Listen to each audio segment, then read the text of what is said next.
allez bien. Je reviens pour vous parler de mes meilleures et de mes pires lectures de l'année 2021. L'année 2021 a été assez riche en lectures et je me disais que ce serait sympa de vous montrer les livres que j'avais adorés et ceux que j'ai pas aimés du tout. Pas pour descendre les livres que j'ai pas aimés, c'est juste parce que si je vous présente mes meilleures lectures, pourquoi je vous présenterai pas mes pires lectures? En fait, pour moi, ça n'a pas de sens.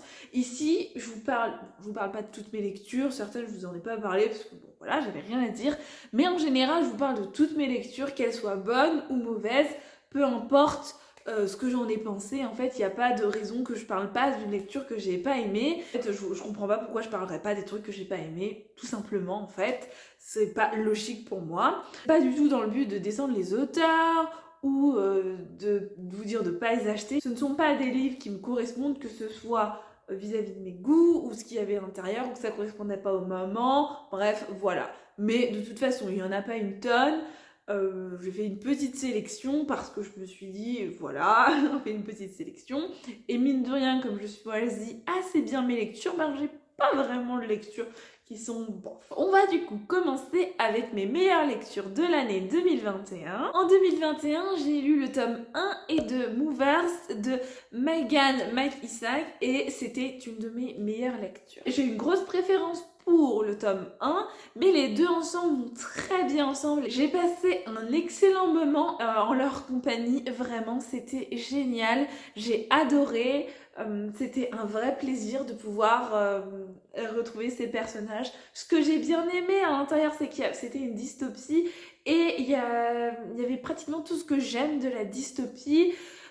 Beaucoup d'action, pas mal de suspense, j'ai pas vu les événements venir, bref, je me suis posé beaucoup de questions pendant ma lecture. Quand c'est un livre que je lis en une journée et que j'ai du mal à m'arrêter, en général, c'est que c'est une excellente lecture. Ça a été le cas, parce que j'ai passé un excellent moment, vraiment c'était génial. Et je suis contente. Je l'avais lu de base parce que j'avais vu quelque chose qui parlait d'eczéma à l'intérieur, mais pas du tout le cas, mais c'est pas grave. C'était quand même une très bonne lecture et ça valait vachement le coup. Franchement, si ça vous intéresse, je vous mets mon avis en barre de description, mais aussi dans le petit i pour aller voir exactement ce que j'en ai pensé globalement tout au long de ma lecture. J'ai ensuite adoré le deuxième tome des aventures de Ravinger et Ward, La sirène bipolaire de Céline Badarou. Vraiment, c'était une excellente lecture. J'avais adoré le tome 1 et le tome 2 suit la même lignée. J'ai pas encore lu le tome 3, j'ai pas eu le temps, mais pas de soucis, ça sera fait en 2022 et je suis sûre que ce sera aussi une excellente lecture. Si vous aimez Sherlock Holmes, si vous aimez les petites enquêtes et si vous aimez en plus de ça les animaux qui prennent place et qui a une histoire avec des petits animaux, si vous aimez les sirènes, elle apparaît pas toute l'histoire, mais elle est quand même là. Le premier tome, c'était une licorne et ça faisait aussi partie de mes coups de cœur de l'année 2020. Donc vraiment, c'était juste incroyable à lire et c'est délicieux. Je peux vous assurer que vous allez avoir faim quand vous allez lire ça. Vraiment, j'avais faim, j'avais qu'une envie, c'est d'aller acheter une pâtisserie et de me nourrir parce que c'est aussi délicieux, mais on a envie de manger nous aussi parce que c'est génial. Voilà, vraiment, si je dois vous conseiller, si vous aimez vraiment les enquêtes, les Sherlock Holmes, et si vous aimez les petits animaux, si vous aimez les petits suspens, bref, lisez-le parce que c'est génial. J'ai hâte de pouvoir lire le tome 3 que je ne me suis pas encore procuré, je sais, mais j'ai pas encore eu le temps de l'acheter. Et j'ai hâte aussi de découvrir les autres livres de l'autrice parce qu'elle écrit, c'est génial. Et franchement, si vous n'avez pas lu le tome 1 et que vous aimez tout ce que je vous ai dit là, foncez parce que vous allez passer un excellent moment. Et puis c'est un petit livre assez court, donc vous allez le lire vraiment très rapidement. J'ai encore un tome 2 qui était une excellente lecture, vraiment. C'est Les Tribulations d'Esther Parmentier, Trafic sanglant, Vampire sur les dents de Maëlle Dessart. Franchement, c'était génial. J'adore. J'espère tellement qu'il y aura un tome 3. Vraiment, j'espère parce que j'ai passé un excellent moment avec le premier tome que j'ai lu, pareil, en 2020, je crois. Et quand le deuxième tome est sorti, évidemment que je me suis sautée dessus. J'avais vraiment hâte de savoir plus, de continuer l'aventure avec Esther qui est vraiment très rigolote. Elle me fait tellement rire, parfois malgré elle, mais elle est vraiment hilarante. Je suis contente de ce deuxième tome, j'espère vraiment qu'il y aura un troisième tome parce que on peut pas me laisser sur ce suspense, on peut pas me laisser comme ça. En fait, j'ai besoin de savoir la suite. Merci de me la donner. J'ai envie d'avoir la suite de l'histoire et d'avoir encore plein de tomes qui vont encore parler de toutes ces petites aventures parce que je suis sûre qu'elle a une tonne d'aventures à nous raconter, la petite Esther. Et vraiment, c'est génial. Il y a les vampires, il y a Esther, je sais pas si c'est dit, je crois que c'est dit. Esther, c'est une sorcière et elle est tellement drôle, mais vraiment. Vous allez vraiment passer un bon moment et rigoler. Si vous aimez bien l'humour, si vous aimez bien rire, franchement, et que vous avez un humour assez facile, bah franchement, vous allez passer un excellent moment et vous allez bien rigoler parce que moi, la moitié du livre, j'étais en train de rigoler toute seule sur le canapé et c'était terrible. Vraiment, c'est terrible. C'est vraiment un immense coup de cœur et ben, je suis vraiment ravie d'avoir découvert cette autrice et d'avoir lu ces livres et j'espère que normalement, je crois, si mes souvenirs sont bons, qu'elle va sortir un autre livre en 2022 et évidemment que je vais sauter dessus et que je vais les lire parce que c'est une autrice géniale et elle est vraiment très très chouette. Et j'espère qu'un jour je pourrai la voir et qu'elle me dédicacera mes petits tomes parce que c'est vraiment des livres que je vais garder dans ma bibliothèque et que je suis ravie de prêter et de dire lisez-le parce que c'est génial et ça vaut vraiment le coup de le lire. Normalement, j'aurais dû faire 3 bonnes lectures, 3 coups de cœur, mais malheureusement, j'ai pas réussi à faire le choix, donc j'en ai rajouté 2 autres parce que je suis une rebelle. De toute façon, c'est ma chaîne. Si j'ai envie de vous parler de 10 000 coups de cœur cette année, on va le faire, mais non, vous inquiétez pas, il y en a que 5. Ma dernière excellente lecture que j'ai fait il y a pas très longtemps, c'est Noël désastreux, mariage heureux de Christelle Darcou. C'était vraiment une très bonne lecture et je suis hyper contente de l'avoir lu. Je l'ai lu vraiment très rapidement et j'ai pas vu le temps passer, vraiment c'était génial. Je suis hyper contente de l'avoir lu et de toute façon Christelle Darcou, je lis tous ses livres donc de toute façon évidemment que je lirai ses autres livres, mais si vous aimez la romance de Noël, là c'est spécialement romance de Noël, mais si vous aimez la romance de Noël, les Ennemis to Lovers, eh ben foncez parce que c'est trop cool et puis vous aurez un peu de mal peut-être à vous arrêter de lire et vous allez peut-être comme moi vous coucher à 3h du matin parce que vous n'avez pas réussi à vous arrêter avant d'avoir fini votre lecture. Vraiment ça, c'est ce que j'aime dans la lecture, ne pas pouvoir m'arrêter et le lendemain t'es KO, mais c'est pas grave parce que tu y passes un tellement bon moment avec ces livres et c'est trop bien. Vraiment, c'était trop bien cette lecture, je suis ravie. Et enfin, la dernière excellente lecture que j'ai faite et que j'avais envie de vous parler, c'est une lecture qui change complètement des livres que j'ai l'habitude de lire et qui change aussi de ce que je vous ai présenté puisque c'est Le tourbillon de la vie d'Aurélie Vallogne. Je l'ai lu en livre audio et en fait c'était une très bonne lecture, mais c'est surtout que ça m'a beaucoup touchée et je suis passée par plein d'émotions. C'est pas forcément, il n'y a pas d'action, il y a un petit peu de suspense, mais il y a un suspense parce que tu connais pas la suite, mais il n'y a pas forcément d'action, il n'y a pas de baston, il n'y a pas d'enquête, bref, il n'y a rien de tout ça, c'est juste un petit contemporain, on suit juste une histoire de vie. J'ai trouvé ça particulièrement touchant et c'est pour ça que j'avais envie de le mettre dans mes excellentes lectures de cette année 2021, en tout cas celle que je retiens parce que ça m'a vraiment marqué. Je vous ai pas fait les résumés parce que je me dis si je fais les résumés de tout, on va en avoir pour une plombe, alors qu'il y a aussi les pires lectures, même si c'est un point qui prend un peu moins de temps. Je vous invite à aller voir, je vous mettrai tous les articles de toutes mes excellentes lectures si vous voulez vous y référer, et aussi certaines vidéos dans le i si vous avez envie de les voir qui concernent les anciennes lectures que j'ai faites. Tous ces livres, franchement, ça dépend de vos goûts, mais moi j'ai adoré, j'ai toujours passé un excellent moment et je suis vraiment très contente de cette année. Maintenant que c'est fait, nous allons parler des pires lectures. Alors attention, j'espère que vous êtes prêts parce que c'était vraiment les pires lectures de l'année. Il y a vraiment 2 lectures que vraiment j'ai pas du tout aimées et une autre c'était plus bof parce qu'en fait je me suis rendu compte que finalement cette année j'avais fait plutôt de bonnes lectures. La note globale était plutôt bonne. Pour les livres que j'ai mis dans mes pires lectures, c'est des notes que j'ai mis entre 12 et 13. Certains c'est beaucoup plus bas. surtout 2, mais sinon c'est 12-13 environ, voilà. Mais j'ai que 3 mauvaises lectures parce que je me suis dit on va pas en mettre 12, sinon ça allait pas être cool. Je rigole. Oh là là, Laetitia, c'est nul tes blagues. Pour mes pires lectures de l'année 2021, il y a tout d'abord Cannibale de Daniel Thierry. C'est un livre qui m'a été offert par ma mamie. Elle va pas regarder cette vidéo. Tant mieux, parce que sinon elle va dire oh Laetitia. Mais elle sait que j'ai pas aimé cette livre. Je lui ai dit mamie, c'est pas terrible ton livre. C'est un thriller. Mais en fait, ce qui m'a vraiment dérangé, ce que j'aime moi, c'est une sorte de thriller, mais c'est un thriller jeunesse. Et moi, ce que j'aime dans les thrillers, c'est de ne pas savoir qui a tué le personnage, parce que c'est quand même la base. Enfin, pour moi, c'est la base quand même. En fait, ce que j'ai pas aimé, c'est que dès le début, on sait qui est la suspect et qui est la principale suspect de la disparition d'une personne.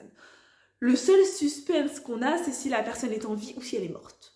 Voilà ce qu'on a comme suspense tout au long du livre. Je me suis grandement ennuyée. En fait, je lis l'histoire, je sais que c'est elle la coupable. En fait, il me manque juste un élément, mais en fait, c'est pas l'élément qui m'intéresse le plus, quoi. Enfin, je sais pas comment vous voulez, je sais pas comment expliquer, mais moi, ce qui m'intéresse le plus, c'est de savoir qui est le coupable, de chercher le coupable, de chercher qu'est-ce qui c'est qui a fait quoi. Mais là, on est presque sûr que c'est elle dès le début, et je suis là, bon, d'accord, alors quel est l'intérêt que j'ai lu ce livre? Aucun. Donc voilà, vraiment, j'ai pas du tout aimé ma lecture, c'était pas très agréable. Je l'ai pas vendu parce que c'est ma grand-mère qui me l'a offert et que je le garde quand même, mais je veux pas spécialement aimer, c'est pas mon truc, quoi. Bon, ça valait pas le coup de lire, et le pire c'est que c'était une de mes premières lectures de l'année, donc j'étais là, ah bah super, si l'année commence bien comme ça, c'est pas sorti de l'auberge. Heureusement, l'année s'est rattrapée. Ensuite, j'ai lu assez récemment, je crois, La bête à sa mère de David Boudreau. Ça n'a pas du tout fait avec moi. En fait, j'ai trouvé cette lecture dégueulasse. Encore, vous voyez, il y a des livres qui sont dégueulasses, genre Les Contes Interdits, c'est dégueulasse, mais ça a un sens. C'est dégueulasse parce que c'est un conte, on sait que ça va être dégueulasse, mais on sait que va y avoir du sang et enfin des trucs dégueux, mais l'histoire a quand même un sens, c'est un conte, tout ça. Là, en fait, j'ai pas compris le but de l'histoire. Je crois que c'est classé en humour noir ou un truc comme ça. En fait, déjà, de 1, j'ai pas rigolé. De 2, j'avais envie de gerber. Et de 3, j'ai rien capté.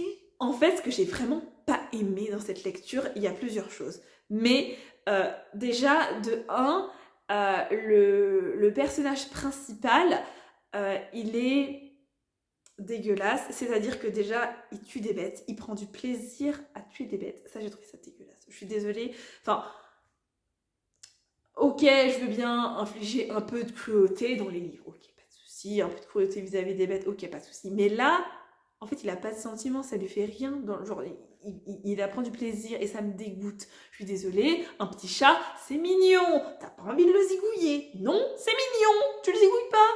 Bah lui, écoutez, ça lui fait plaisir de le zigouiller. Bon, d'accord, on dirait ça c'est un détail parmi tant d'autres, mais c'est vraiment dégueulasse. Il fait des choses perverses, je dirais ça, et ça m'a mis vraiment hyper mal à l'aise. Enfin, oui, je vais dire perverse parce que sinon YouTube il va me quick ma vidéo, mais il fait des trucs dans la rue quand il regarde des femmes, si vous voyez ce que je veux dire. Et ça me dégoûte, je suis désolée, mais ça me dégoûte. En fait, ça m'a juste dégoûtée, ça m'a pas donné. J'étais pas attachée au personnage, il me dégoûtait, j'avais juste envie de vomir et de me dire, mais qu'est-ce qu'il fout là, comme ça? T'es qui? Ça me dégoûte. Et puis moi, je me mettais pas à la place du type, je me mettais à la place de la nana, et j'étais là, oh mais misère. Vraiment affreux. Ce qui m'a en plus dégoûtée dans cette histoire, c'est que le type, il voit une femme dans la rue, il pense que c'est sa mère.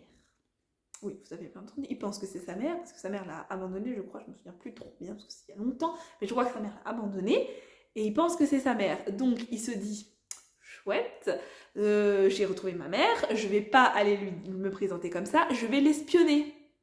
Vas-y qu'il espionne pendant je sais pas combien de chapitres sa mère, qui pense que c'est sa mère, genre, Ça me met mal à l'aise. Espionne pas les gens comme ça. Imagine, il y a quelqu'un qui t'espionne là. Non, enfin, non en fait. Enfin, je sais pas, non. Et tous ces éléments-là, en fait, il n'y a pas de fil conducteur. Je sais pas où l'auteur veut nous mener. En fait, je me suis ni attachée au personnage, je me suis ni attachée à l'histoire. Tout dans cette histoire m'a dégoûtée. La seule chose que j'ai aimée, c'est qu'il y avait l'accent québécois parce que je lisais en livre audio. Et je crois que c'était la seule chose pour laquelle j'ai lu ça. C'est vraiment affreux, ignoble. Si c'est le genre de livre que vous aimez, bon bah écoutez, voilà, chacun ses goûts. Mais moi, vraiment, c'était pas du tout mon style et je n'irai jamais la suite. Bye bye le livre, je l'ai oublié aussi vite que possible. Et ensuite, le dernier livre que j'ai moins aimé, alors c'est pas au même niveau que les deux premiers parce que là c'était vraiment des mauvaises notes. Je ne sais pas si vous connaissez l'histoire, mais en gros c'est les livres qui ont inspiré Le Château Ambulant. Et en fait j'ai adoré le premier tome parce que le premier tome c'est facile, c'est à peu près la même chose que le Château Ambulant. Sauf que le deuxième tome, mais pas du tout. On retrouve pas en fait directement les personnages qui sont du château ambulant dans le deuxième tome. C'est une autre histoire. Et j'étais là, attends, c'est la suite. Quel est l'intérêt de faire un truc s'il n'y a pas de liaison avec les deux trucs? Et j'ai cherché pendant longtemps la liaison, puis à un moment la liaison est apparue, et j'étais là, ah! J'avais l'impression que c'était un truc sorti du chapeau, et que j'étais là, oui, d'accord, j'ai bien aimé le tome 1, mais le tome 2, excuse-moi, je sais pas si ça valait le coup que je lise. Bon, je lirai le troisième tome en lecture commune avec Elodie puisqu'on a lu les 3 tomes ensemble. Mais en fait, si je l'avais pas lu avec Elodie en troisième tome, je sais pas si j'aurais eu envie de lire la suite. Enfin, j'ai envie de lire la suite, mais uniquement parce que j'ai envie de savoir ce qui va se passer dans le troisième tome. Parce que j'ai pas lu spécialement sur quoi ça parlait.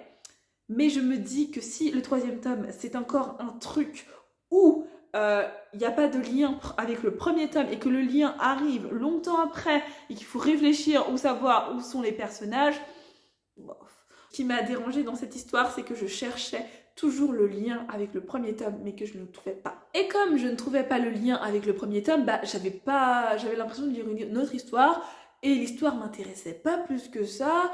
Et je me suis dit, bah qu'est-ce que c'est que ce bordel? J'ai pas signé pour ça, moi. Je voulais la suite, vraiment. Je pensais vraiment que c'était une suite. Pas un nom de conte qui découle pas vraiment du premier. Donc j'avoue que ça m'a vraiment hyper déçue. Et je pense que si j'avais su que c'était pas... que les personnages n'arrivaient pas aussi tôt, aussi vite, j'aurais peut-être été un peu moins déception. Après, je lui ai mis, je crois, quand même 12. C'est quand même une note raisonnable. Quand même la moyenne, c'est pas mal, mais c'est une lecture que, bof, et d'ailleurs, il était dans la bibliothèque, mais je l'ai vendu parce que je n'en veux plus. Voilà mon bilan pour mes meilleures et mes pires lectures de l'année 2021. Globalement, j'ai quand même une meilleure lecture que de pires lectures, mais vaut mieux ça. J'ai pris plein de plaisir à lire cette année et j'espère que ce sera pareil pour 2022. J'espère que cette vidéo vous a plu. Dites-moi en commentaire quelles sont les meilleures et vos pires lectures de l'année 2021. Comme ça, peut-être ça me donnera des idées sur vos meilleures lectures pour lire. Peut-être pas vos pires, mais vos meilleurs, ça me donnera des idées de lecture. Je vous remercie d'avoir regardé ma vidéo jusqu'au bout. N'hésitez pas à liker, partager et à laisser des commentaires, ça me fait toujours plaisir. Merci d'avoir regardé cette vidéo et je vous fais des bisous.